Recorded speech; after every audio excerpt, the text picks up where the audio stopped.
fourth grade class. It was like the first week of school. I was at a new school, and the teacher told us to write a story. And I went home and I wrote it, but I didn't finish it. I just kept writing, and I came back the next day with 10 pages, and I said, I'm not done, so I want to keep working on it. And I worked on it all year, and it became like a little novel. My parents were strict about letting us watch TV, so I had to find some way to entertain myself. But I think I probably would have done it anyways, to come home from school and write. And then in high school, I was feeling a little skeptical about my chances of actually pursuing writing as a career.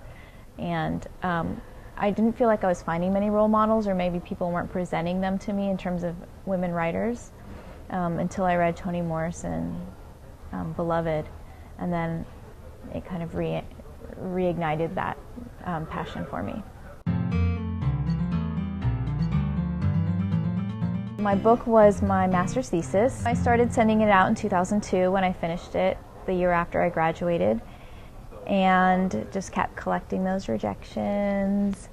And then El Leon picked it up in 2005, and it came out in 2007, and then it was reviewed in Shelf Awareness, and an agent got in touch with me, and he then sold it to Penguin.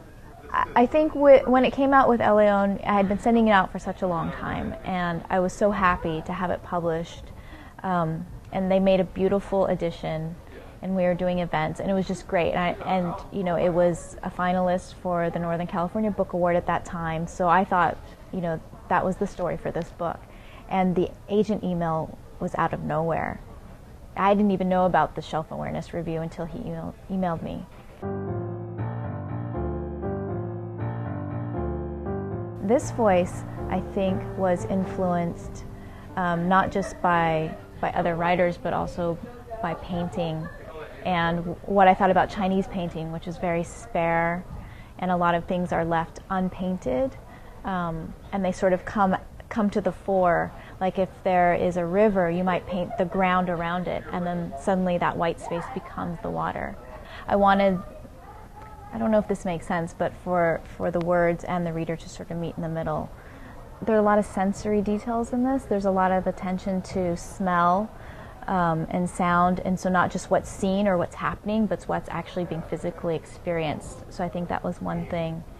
And then people have commented that I haven't used quotation marks with the dialogue, which is a little bit difficult, but I think it makes you work a little bit more. And it also makes it seem like it's actually happening in your head in a way. So all those things, I hope, make it a more intimate experience. You know, when I was receiving all those rejections and feeling, you know, it's easy to transfer that to your work and feel really down about the writing.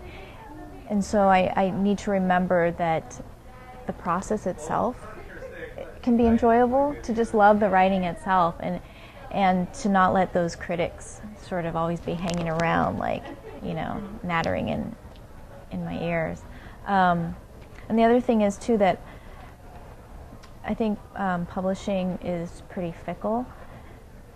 You know, after sending it out for so long in New York and not having any response, and then however many years later, 7 or 8 years later, there was a response, it made me realize it didn't really reflect so much maybe on the value of the work, but on, you know, what people want, what people are interested in. So if you believe in your work, to stand by it.